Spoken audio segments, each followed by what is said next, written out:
안녕하세요. 하와이에서 책 읽어주는 여자 하칭녀입니다. 오늘은 세계고전 문학 소설책인 위대한 개츠비를 소개해 드리려고 합니다. 저자는 스콧 피츠제럴드이며 펴낸 곳은 믿음사 출판사입니다. 먼저 이 책의 저자인 스콧 피츠제럴드는 1896년 미국 미네소타주에서 태어났습니다.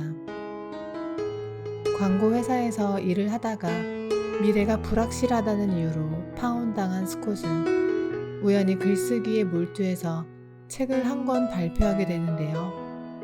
그 책이 많은 독자들로부터 좋은 반응을 얻게 되자 호화로운 생활을 시작하면서 결국 사교계 생활에 빠져들었습니다. 그 이후에도 많은 책들이 인정받았지만 술에 빠져서 결국 신경쇠약과 동시에 불행한 시기를 보내게 됩니다. 그럼에도 스콧은 총 160권의 단편소설을 내었는데 책을 집필하던 중 갑자기 심장마비로 생을 마감하게 됩니다.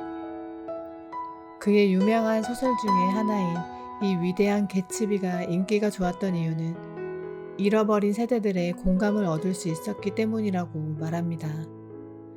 이 책의 배경이 제1차 세계대전 직후였고 그 시대의 미국의 경제 발전을 함께한 사람들과 성공의 야망을 꿈꾸는 주인공 등에서 많은 사람들이 충분한 공감을 얻을 수 있었다고들 말하는데요. 미국의 1920년대를 대표하는 문학으로 꼽히고 있는 이 책은 세대를 거듭할수록 더 정확한 표현력과 디테일한 구사력을 독자들에게 선물해 줍니다. 편안한 마음으로 들어주시길 바랍니다. 시작하겠습니다.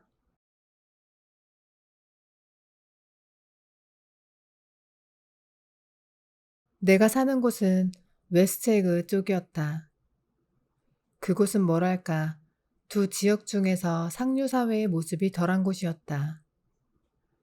그렇게 말하는 건 두 지역 사이에 이상 야릇하고 적잖이 불길한 차이를 표현하기에는 아주 피상적인 상투어에 지나지 않지만 말이다.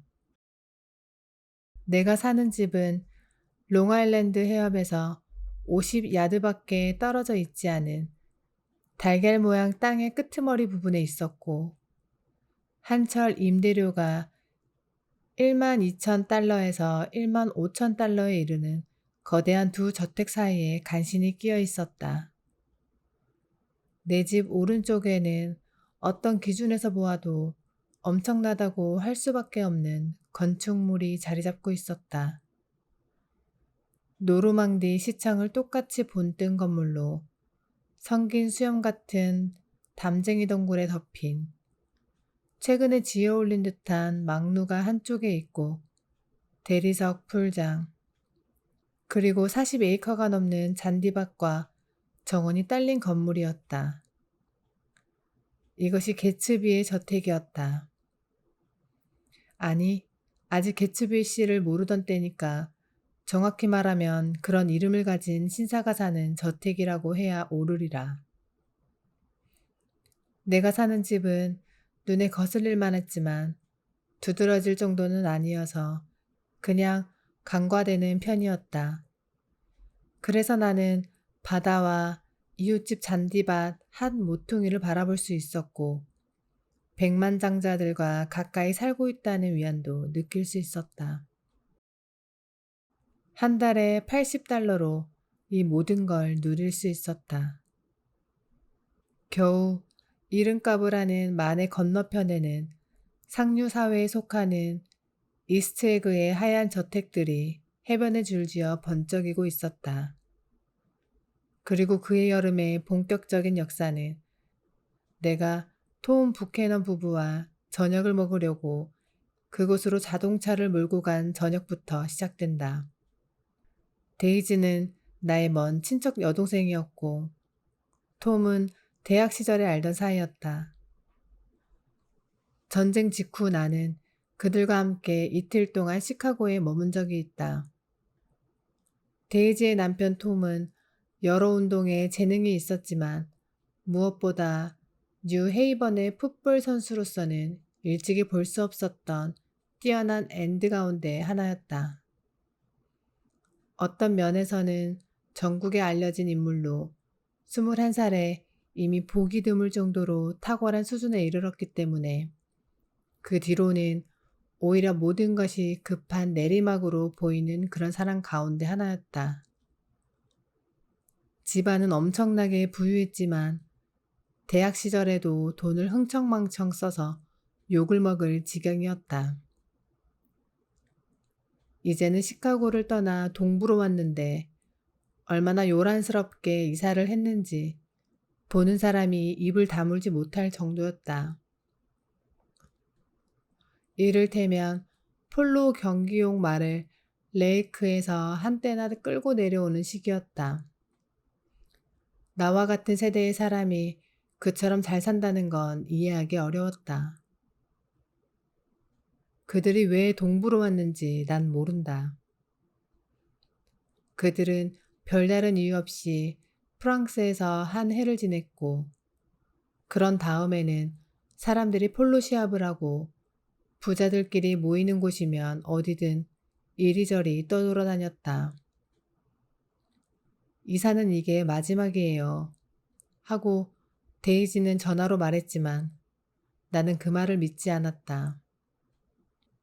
데이지의 심중이야 알 길이 없었지만 톰이라면 두 번 다시 볼 수 없던 어떤 풋볼 시합의 드라마틱한 격정을 찾아 얼마간의 기대를 품고 영원히 떠돌 것만 같은 느낌이 들었다. 그러고는 바람 부는 어느 따뜻한 저녁, 나는 별로 잘 안다고 할 수 없는 두 명의 옛 친구들을 만나러 이스트에그로 차를 몰게 되었다. 그들의 집은 생각보다 훨씬 더 공들여 지은 집이었다. 그 집은 붉은색과 흰색을 조화시킨 조지 왕조 시대 식민지풍의 쾌적한 저택으로 만을 내려다보도록 지어져 있었다. 해변에서 시작한 잔디밭이 해시계들을 뛰어넘고 벽돌을 깐 산책로와 불꽃처럼 타오르는 정원을 뛰어넘어 현관문을 향해 4분의 1마일을 내달렸다. 그러다 마침내 집에 이르면 달려오던 힘 때문인지 산뜻한 덩굴로 바뀌어 집 옆구리로 뻗어올라갔다.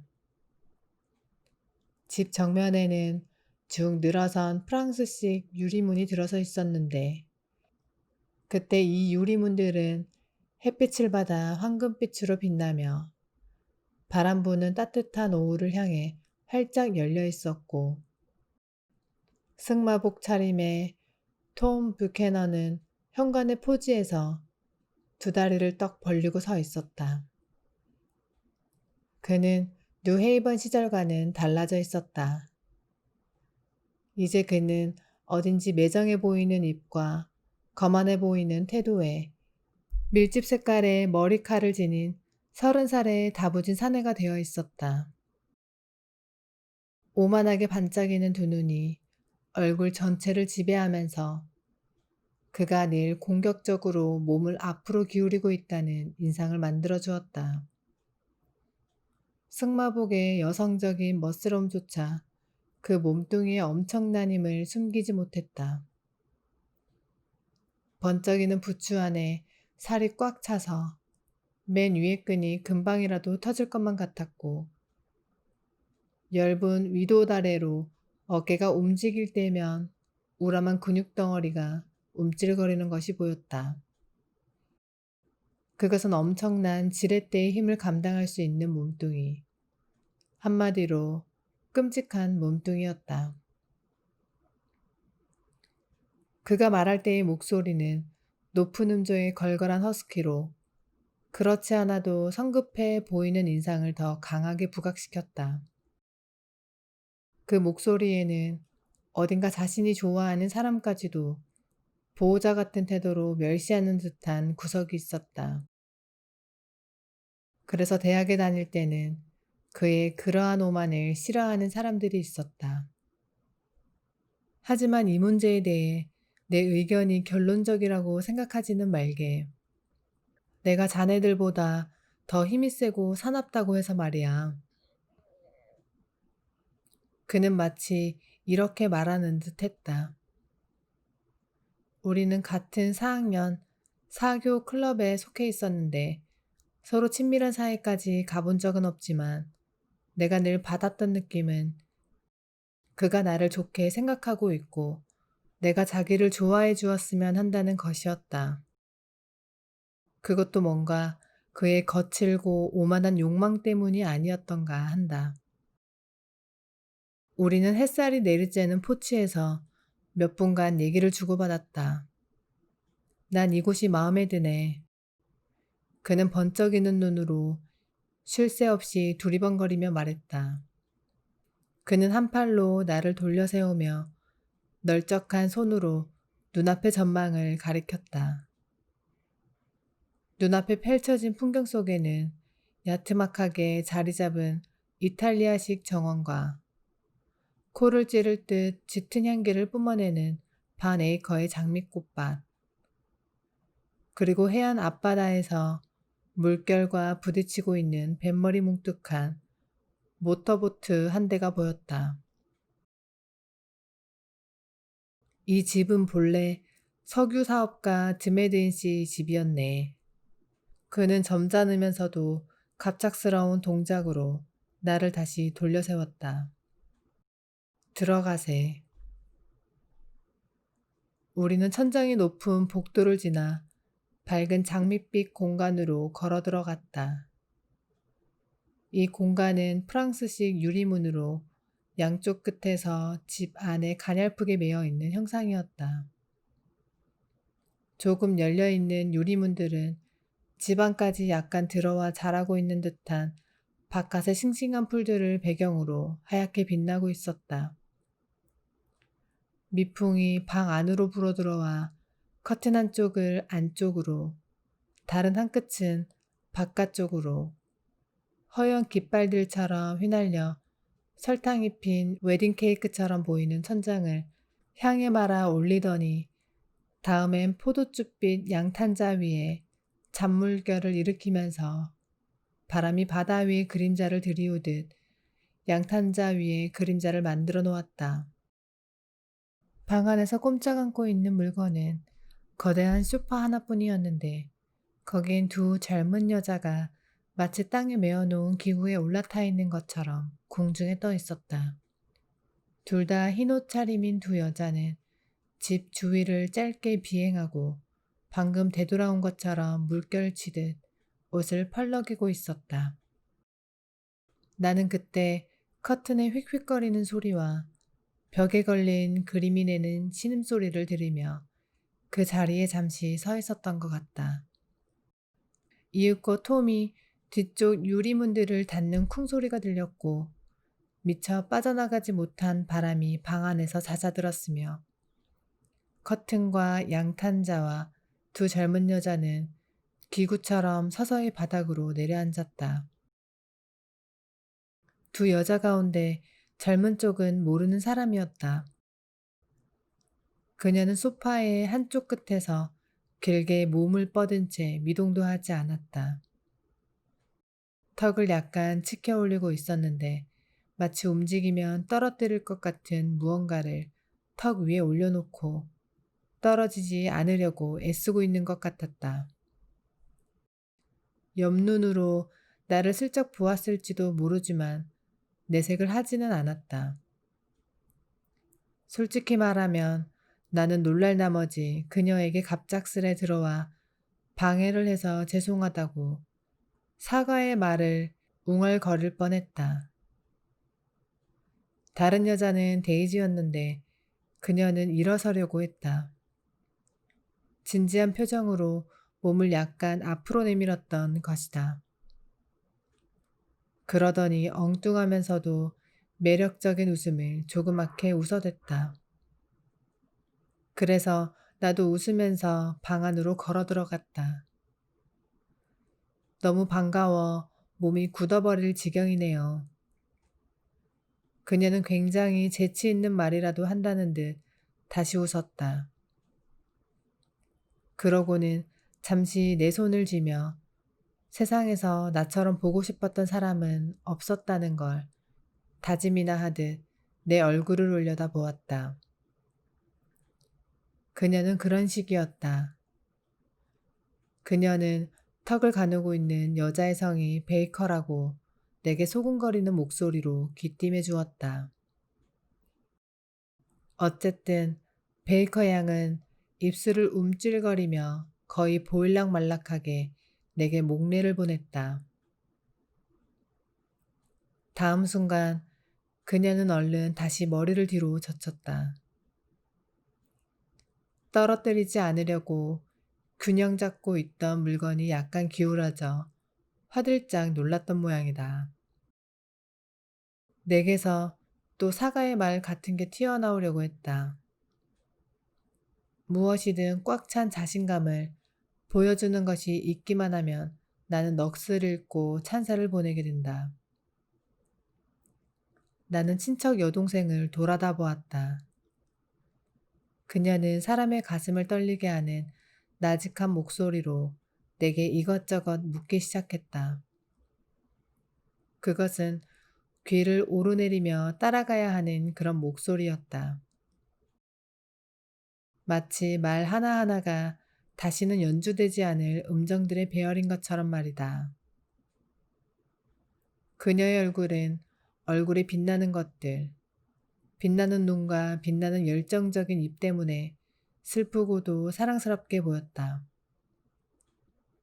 하지만 그녀의 목소리에는 그녀를 좋아했던 사내들이 잊지 못했던 어떤 격정이 담겨 있었다. 노래하고 싶은 중도, 들어봐요 하는 속삭임. 방금 전에 즐겁고 신나는 일을 했으니 다음번에도 틀림없이 즐겁고 신나는 일들이 생기는 거라고 약속이 거기에 들어 있었다. 나는 동부로 오는 길에 시카고에 하루 머물렀던 일과 10명도 넘는 사람들이 그녀에게 안부를 전해달라던 얘기를 해주었다. 그 사람들이 나를 보고 싶어 해요. 그녀는 황홀한 듯 소리쳤다. 온 시내가 삭막하지. 차들은 다들 장례 화환처럼 왼쪽 뒷바퀴를 까맣게 칠하고 다니고 있고 북쪽 해안 일대에서는 밤새 통곡 소리가 끊이질 않아. 어머 너무 멋져. 톰 우리 다시 가요. 내일 당장. 그러고는 엉뚱한 말을 덧붙였다. 우리 애 보셔야죠. 그래 보고 싶어. 지금 자고 있어요. 올해 2살이에요. 본 적 없던가요? 음. 그럼 봐야죠. 이 애는요. 가만 있지 못하고 방안을 내내 어슬렁거리고 있던 톰이 멈춰서서 내 어깨에 손을 얹었다. 자네 무슨 일 하나, 닉? 증권 일 하네. 어느 회사에서? 나는 말해주었다. 못 들어본 이름인데 그는 단정하듯 말했다. 그 말에 나는 좀 언짢았다. 듣게 되겠지. 난 무뚝뚝하게 말했다. 자네가 계속 동부에 있게 되면 말일세. 아, 동부에 있을 걸세. 걱정 마. 그는 데이지를 힐끗 쳐다본 다음 다시 나를 보면서 말했다. 뭔가 다른 일 때문이라도 그럴 수밖에 없다는 듯 했다. 내가 바보가 아닌 다메야 딴 데 가서 살겠냐? 그 순간 베이커 양이 맞아요 하고 말했다.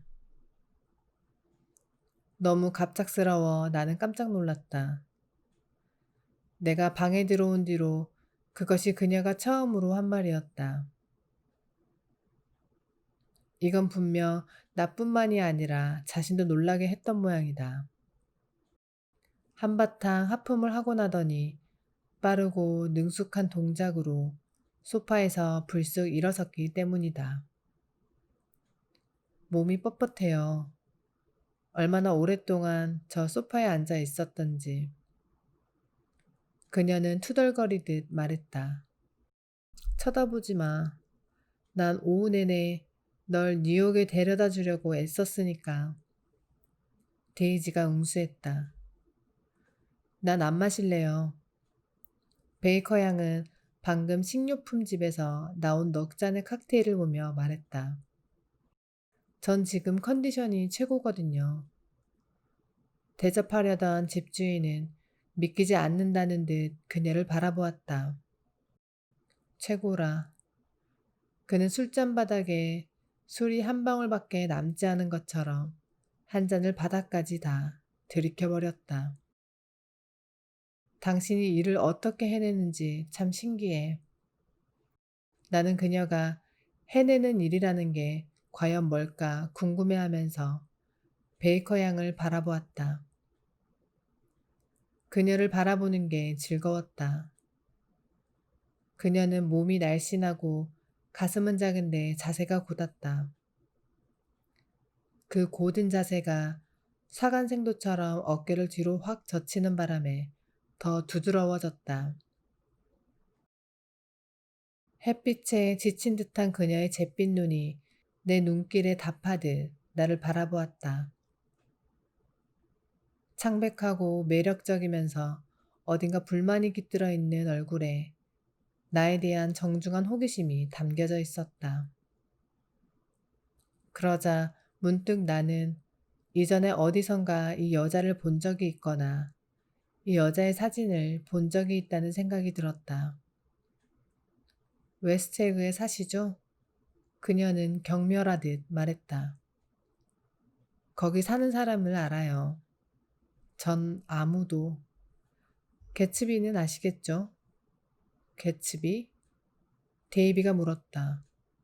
어떤 개츠비 말이야? 그 사람이 내 이웃집 사람이라고 막 말하려는데 저녁 식사가 준비되었다는 전갈이 왔다. 톰은 제 우람한 팔을 내 팔 밑에 위압적으로 밀어넣고 마치 체스판에 말을 옮기듯이 나를 방 안으로 끌고 나갔다. 두 여자는 양손을 엉덩이에 살짝 얹은 채 날렵하고 나른한 걸음으로 석양을 향해 열려있는 장밋빛 포치로 앞장서 걸어갔다. 포치의 테이블 위에는 네 개의 촛불이 잦아든 바람 속에서 흔들리고 있었다. 촛불은 왜 켰지? 데이지가 얼굴을 찌푸리며 못마땅한 듯 말했다. 그녀는 손가락으로 촛불을 잡아 꺼버렸다. 이제 2주일만 있으면 1년 중 해가 제일 길어지는 날인데. 그녀는 눈부시게 빛나는 얼굴로 우리를 바라보았다. 당신들은 1년 중에 해가 제일 긴 날을 기다리다가 막상 그날이 오면 그만 잊어버리고 놓쳐버리지 않나요? 난 번번이 그러거든요. 우리 무슨 계획을 세워야 하지 않나요? 베이커 양은 잠자리에 들어가는 사람이라도 된 것처럼 늘어지게 하품을 하면서 테이블에 앉았다. 좋아, 데이지가 말했다. 뭘 하지? 그녀는 생각에 꽉 막힌 듯 나를 돌아다 보았다. 딴 사람들은 무슨 계획을 세우죠? 내가 뭐라 대답하기도 전에 그녀의 눈길이 두려운 표정으로 자신의 새끼손가락에 박혔다. 이것 봐. 그녀는 볼멘 소리를 냈다. 여길 다쳤어. 우리는 모두 들여다보았다. 손가락 마디가 푸르죽죽하게 멍들어 있었다. 당신이 그랬어요, 톰. 그녀는 탓하듯 말했다. 일부러 그런 건 아니라는 건 알지만 어쨌든 당신이 그랬어. 짐승 같은 남자랑 결혼해서 사니 이렇다니까요. 덩치가 커다랗고 무지막지한.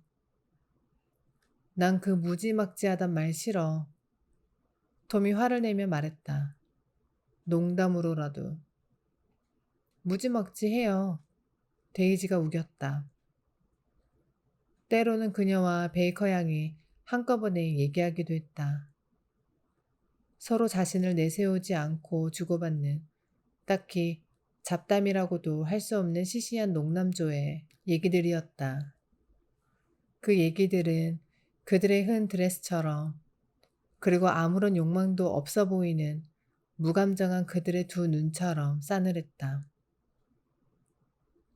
그들은 그 자리에 나와서 톰과 나를 받아들이면서 그저 상대를 즐겁게 하고 자기들도 즐거울 수 있을 정도로 정중하고도 상냥한 태도로 애쓰고 있을 따름이었다. 그들은 곧 저녁 식사가 끝날 것이며 조금 더 지나면 저녁 식사도 그럭저럭 끝나버리라는 걸 알고 있었다. 그건 서부와 또렷이 달랐다.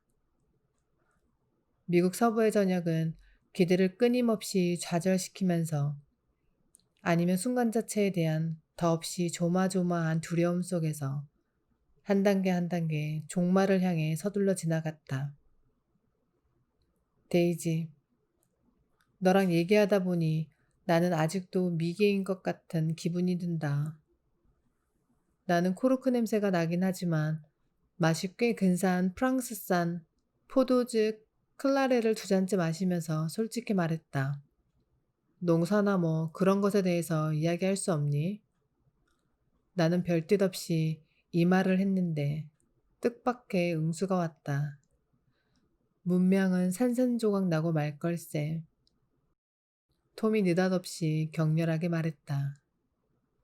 난 만사에 완전히 비관론자가 되고 말았네. 자네, 그 고다르란 사람이 쓴 유색인 제국의 발흥. 저자와 책은 작가가 지어낸 것이다. 그러나 로스톱 스토더드의 유색의 민물을 염두에 두고 있는 것이 분명하다. 유색의 밀물은 헨리 허버트 고다르의 저술에도 도움을 받았다고 한다. 그거 읽어봤니? 글쎄 모르겠는데. 나는 그의 어조에 약간 놀라서 대답했다. 그래, 그거 좋은 책이야. 다들 읽어봐야 해. 무슨 얘기냐면 우리 백인종이 조심하지 않았다간 그러니까 완전히 망치고 만다는 거야. 다 과학적인 사실이야. 입증됐어. 저희가 요즘 점점 심오해지고 있어요. 데이지가 별 생각 없는 슬픈 표정으로 말했다. 기다란 단어들이 잔뜩 나오는 난해한 책들을 읽어요. 그 단어가 뭐였죠? 글쎄, 이 책들 다 과학서적이야. 톰이 짜증난 태도로 그녀를 힐끗 쳐다보며 우겼다. 이 친구가 죄다 연구해 놓았어. 우리 지배인종이 조심해야 한다는 거야. 그렇지 않으면 다른 인종이 주도권을 쥐게 될 거라고. 쳐 부셔야겠군요. 데이지가 뜨거운 태양을 향해 눈을 격렬하게 껌뻑이면서 속삭였다. 두 분은 캘리포니아에 살아야 해요. 베이커 양이 말을 꺼냈지만 톰이 의자 위에서 육중한 몸을 고쳐 앉으며 말을 막았다. 이 책이 말하는 건 우리가 북방 민족이라는 거야. 나도 그렇고 당신도 그렇고 당신도 그렇고. 그는 아주 짧은 순간 망설이더니 고개를 약간 끄덕여 데이지도 포함시켰다. 그녀는 내게 다시 눈을 꿈쩍해 보였다. 그리고 문명을 이루는 것들은 죄다 우리가 생산해낸 거야. 아, 그러니까 과학이며 예술이며 등등 말이야. 알아듣겠어? 열을 내고 있는 그의 태도에는 어딘지 비장한 데가 있었다. 자신이 자기 만족에 빠져 있음을 자신이 전보다 예민하게 의식되어 있고 이제 그것만으로는 안 된다는 것을 새삼 깨달은 사람처럼 말이다. 바로 그때 안에서 전화가 울렸고 집사가 포치를 떠나자 데이지는 그 틈을 타서 내 쪽으로 몸을 기울였다. 집안 비밀 하나 말해줄게요. 그녀는 열심히 말했다.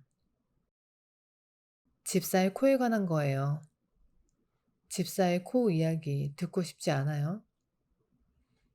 그 얘기 들으려고 오늘 밤에 여기 왔는걸. 글쎄, 저 사람 늘 집사 일만 한 게 아니에요. 전에는 은식기 닦는 사람이었대요. 뉴욕에 고객 200명의 은식기를 닦아주는 사업을 하는 사람들이 있었나 봐요. 아침부터 밤까지 닦았는데 그러다 보니 결국 코에 이상이 생겼대요. 상태가 악화되었다 이거지. 베이커 양이 끼어들었다. 그래, 상태가 악화되어 결국은 일을 그만둘 수밖에 없었대요.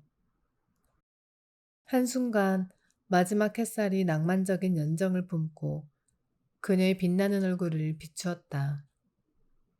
그녀의 목소리에 나는 숨을 죽이고 몸을 기울여 듣지 않을 수 없었다. 그러자 얼굴의 광채가 희미해지면서 저물녘이 되어 즐거웠던 거리를 떠나는 아이들처럼 빗살이 하나하나 아쉬움 속에 꾸물거리며 그녀를 떠나갔다.